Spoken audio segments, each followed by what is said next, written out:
네, 안녕하세요. 뉴스를 읽어준 남자입니다. 어제 일단 영상을 안 올려드렸는데, 오늘 이제 CPI 발표도 있고, 그 다음에 총선도 있기 때문에, 이 뉴스 이제 총합해서 올려드리려고 어제 이제 영상을 쉬고, 오늘 올려드리게 됐습니다. 양해 부탁드리고, 오늘 내용 이제 시작해 보도록 하겠습니다. 첫 번째 뉴스는, 미국이 이제 중국 친환경 산업에 관세를 이제 검토하고 있다, 뭐 이런 얘기가 나오고 있죠. 아직 한다는 얘기는 아니고, 말 그대로 이제 카드를 내밀고 있다, 이렇게 생각을 하시면 될 것 같습니다. 일단 제너럴 옐런 미국 자유무장관이 중국에 방문을 했죠. 방문을 했는데 이제 친환경 산업에 대해 가지고 과잉 생산 때문에 문제가 된다. 그렇기 때문에 이 부분에 대해 가지고 조치가 필요하다. 이렇게 얘기를 했습니다. 물론 중국은 이에 대해 가지고 반발을 했지만 일단 미국의 입장이 이렇게 나왔다는 것을 이제 알고 계시면 될 것 같습니다. 이제 보시면은 중국이 보조금 지급과 과잉 생산 문제를 해결하지 않을 경우에 관세를 포함한 모든 조치를 배제하지 않겠다. 이렇게 얘기를 했다고 하죠. 이 친환경 산업에는 뭐 다들 아시다시피 태양광 패널과 전기차 그리고 이제 배터리 뭐 이런 핵심 산업이 되겠죠. 미래의 핵심 산업에 대한 견제를 이제 하고 있다 이렇게 생각을 하시면 될 것 같습니다. 뭐 그렇다 보니 이제 미국에 이어서도 EU도 오늘 이제 얘기가 나왔죠. 나왔는데 같은 맥락으로 생각을 해보시면 될 것 같아요. 근데 기존에 이제 유럽 같은 경우에는 경제가 그렇게 좋지 않다 보니까 지금 현재 이제 중국의 경제 2위 대국이죠. 그렇다 보니까 이제 본인들의 경제가 좋지 않기 때문에 그렇게 이제 강한 압박은 하지 못했습니다. 근데 이번에 이제 미국의 보조에 맞춰가지고 EU에서도 같은 이제 비슷한 내용이 나왔죠. 예, 보시면은 폰 데어 라이언 위원장이 중국과 이제 유럽 간의 기업들도 동등한 시장 접근성을 요구한다. 이 얘기는 아까 전에 말씀드렸던 미국의 입장하고 이제 같다고 보시면 됩니다. 이제 독일 총리가 며칠 후에 중국에 방문을 하는데 이때 이 부분에 대해 가지고 강경한 입장을 취할 것을 권장을 했다. 이렇게 얘기가 나오고 있습니다. 물론 이 모든 게 아까 말씀드렸다시피 뭐 카드에 준하는 거죠. 예, 그러니까 지금 당장 뭐 관세를 하고 그다음에 관계를 뭐 심하게 무너뜨리겠다 뭐 이런 얘기는 아니고 이 부분에 대해 가지고 자기네들 입장을 충분히 얘기를 하고 있다고 생각을 하시면 됩니다. 다들 아시다시피 올해는 이제 미국 대선이 있습니다. 예, 그래서 그때 이후에 이제 누가 당선이 되느냐에 따라 가지고 또 내용이 바뀔 수가 있는 부분이기 때문에 이런 부분에 대해서 알고 계시기만 하면 될 것 같습니다. 당장 뭐 시장에 어떤 큰 이슈를 줄 만한 내용은 아니라고 생각이 되고, 특히나 이번에 이 내용이 나오기 전에 이제 우리나라 증시 같은 경우에는 태양광 관련주가 좀 상승이 나왔었죠. 풍력 관련주도 그렇고. 그렇지만 이 부분이 그렇게 장기적으로 지금 미국이 대선이 끝나기 전까지는 확정될 내용이 아니기 때문에 너무 급박하게 투자를 하시기보다는 좀 미국 대선 이후에 흐름을 보시고 그런 다음에 투자하시는 게 맞지 않을까 이렇게 생각이 됩니다. 그다음에 이제 마이크론이 D램 가격을 인상을 추진한다는 소식이 있는데요. 이제 2분기에 추진을 한다고 하죠. 대략 25% 정도를 인상할 계획이라고 밝혔습니다. 일단 대만에서 발생한 지진에 의해 가지고 TSMC 이제 생산 차질과 관련돼 가지고 뭐 인공지능 서버에 ESSD가 수요가 증가하고 뭐 이런 것 때문에 아무래도 수요 증가 때문에 가격을 인상을 추진한다 뭐 이런 얘기를 보시면 될 것 같습니다.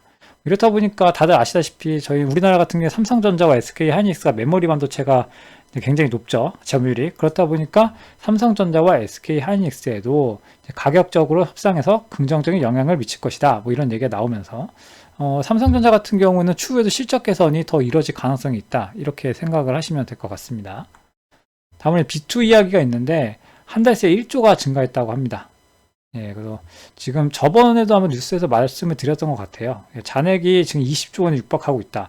아직 뭐 최대 규모는 아니지만 그래도 이제 짧은 기간 안에 굉장히 큰 금액이 증가를 했다. 그렇기 때문에 이제 신용 융자 잔고가 특히나 높은 종목들 같은 경우에는 지금 같은 이제 조정이 나올 경우에 아무래도 하락폭이 다른 종목에 비해 더 크게 나올 수가 있습니다. 그래서 이런 부분에는 투자에 좀 유의하실 필요가 있다. 이렇게 생각이 되고요.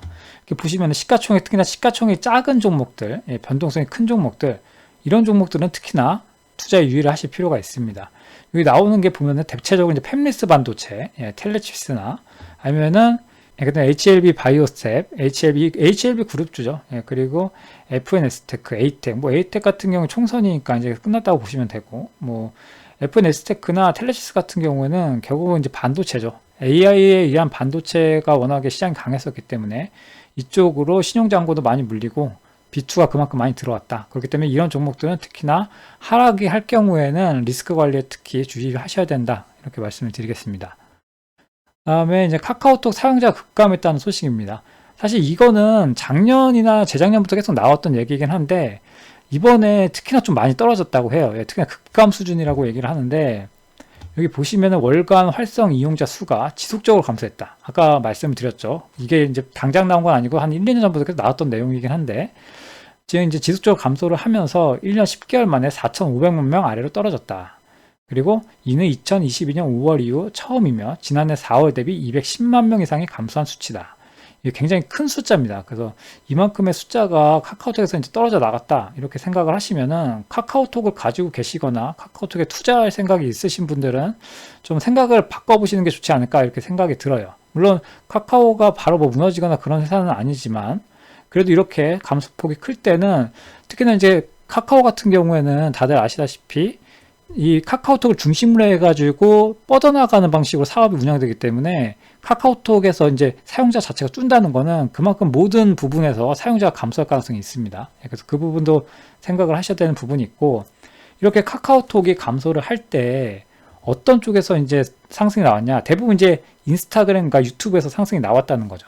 특히 인스타그램 같은 경우에는 젊은 층에서 이제 DM을 많이 활용을 한다고 합니다.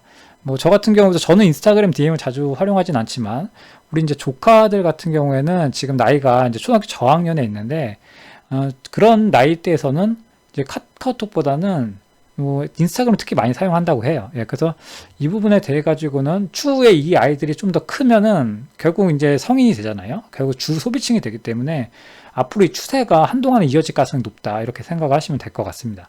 그리고 이제 유튜브 같은 경우에도 쇼츠가 2022년부터 이제 시작을 하면서 지금 현재 쇼츠의 인기를 더해가지고 이용자 수가 월 평균 카카오톡의 3.5배 그리고 네이버의 5.3배에 달한다.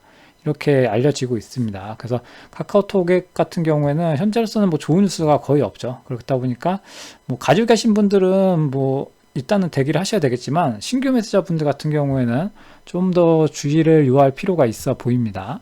네, 다음으로 이제 총선 소식이 있는데요.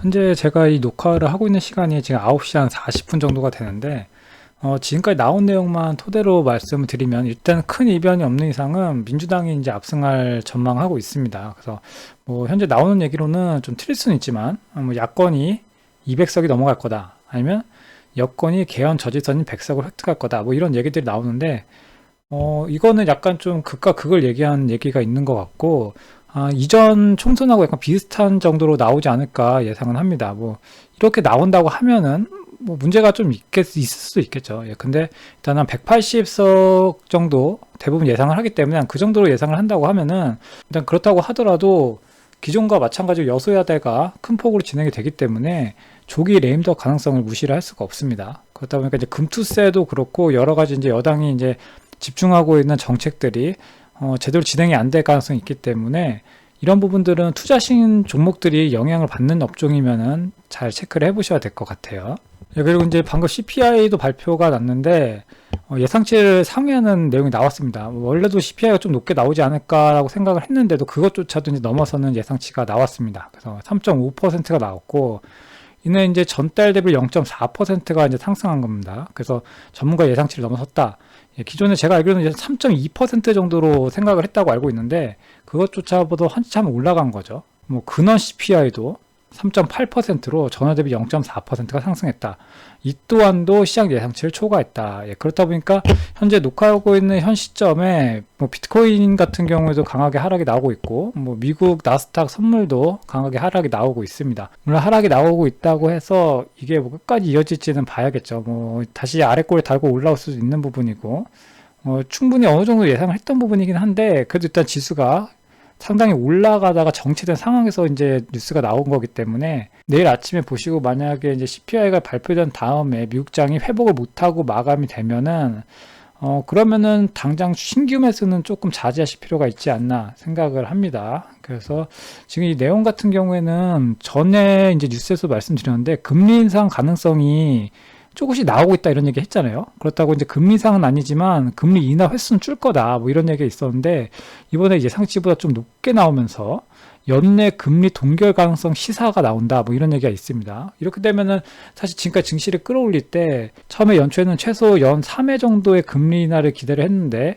이게 한 2회 정도로 줄었죠. 근데 이것조차도 넘어서 연내 금리 동결을 해야 된다, 뭐 이런 얘기가 나오고 있기 때문에 추가 상승 동력이 좀 약해질 수가 있습니다. 그래서 시장에 참여하실 것 같은 경우에는 지금 당장보다는 조금 지켜보시는 게 좋을 것 같아요. 네, 그래서 이 뉴스가 나왔으니까 앞으로 이제 CPI 발표 이후에 뭐 미국 증시의 흐름, 이 금리 인하에 대한 기대감이 없는데 주가가 상승할 수 있는지를 좀 체크를 해보시면 될 것 같습니다. 네, 그러면 오늘 이제 준비한 내용은 다 전달해 드렸고, 현재 봤을 때는 전체적으로 봤을 때는 당장 투자를 급하게 할 만한 상황은 아닌 것 같아요. 그래서 좀 천천히 보시면서 진행을 하시면 될 것 같습니다. 네, 그러면은 마무리 잘 하시고 내일 좋은 성과 있으셨으면 좋겠습니다. 감사합니다.